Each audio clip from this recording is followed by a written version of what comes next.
Olúwa yọ̀ǹda agbára fún mi torí àwọn tó fẹ́ forúkọ Jésù bú mi. Àwọn èèyàn mọ̀ kó ń gbàdúrà mọ̀mọ́ ìsà bàbá yìí ọ̀gá gbogbo bá a ṣe lọ yẹn sà àwọn kan rí wa sà àdára kan mọ̀ pa ń bọ̀ sà àwọn kan ra kí lójú ọ̀nà sà àwọn kan ti gẹ̀gùn dè wá sà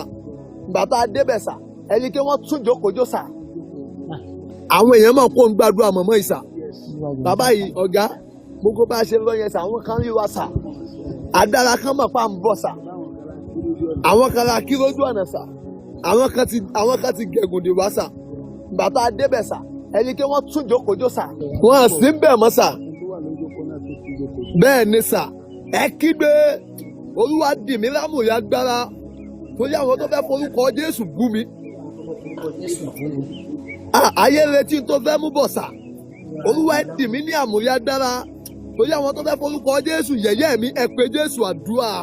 orúkọ Jésù.